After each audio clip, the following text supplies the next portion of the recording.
Bonjour, donc je m'appelle Bruno Legrand, je suis un chercheur cardiovasculaire.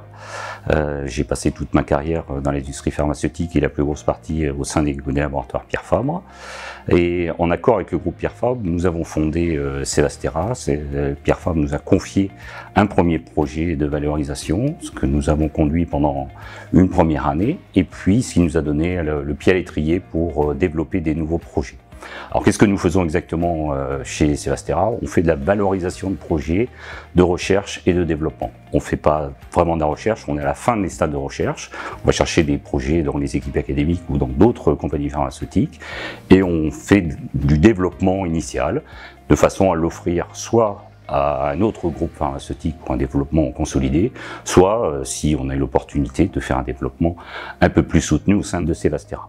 On a 3 phases de développement aujourd'hui en cours et on a eu l'opportunité d'être accueillis ici sur la Technopole de Castres-Mazamet qui nous accompagne depuis le début de la création de cette entreprise et qui consolide nos activités par leurs services.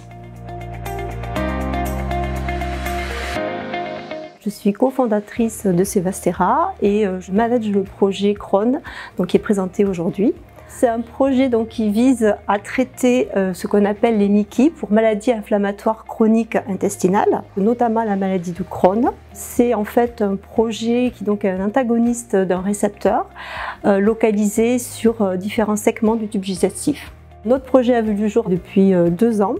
Donc il avait en fait une partie de pharmacologie qui est aujourd'hui consolidée par les travaux de l'INSERM, de l'unité INSERM basée sur Toulouse. Et il y avait ensuite une partie qui était une forme galénique originale, puisque nous voulions un vecteur intelligent pour amener en fait le principe actif dans les zones d'intérêt de la maladie, sur le tractus intestinal. Et nous sommes rapprochés de l'unité GALA pour ces travaux. Avec Cevastera, ce qui nous réunit, c'est en fait la cible qu'on a identifiée, nous, il y a déjà plusieurs années, comme étant une cible intéressante pour apporter de nouveaux traitements dans les maladies inflammatoires chroniques de l'intestin, telles que la maladie de Crohn, la rectocolite hémorragique. Et il se trouve que nous, on a identifié cette cible en disant, voilà, ça c'est la chose à inhiber si on veut avoir un effet bénéfique. Et puis il se trouve que Cevastera, eux, ont accès à une molécule qui est spécifique de ces récepteurs et que donc ensemble, on peut aujourd'hui imaginer de développer un nouveau traitement pour ces maladies inflammatoires chroniques de l'intestin. Mon rôle dans tout ça, c'est de m'assurer qu'effectivement, dans des modèles d'inflammation digestive, ce processus est actif et qu'on peut passer dans des phases cliniques très vite chez les patients.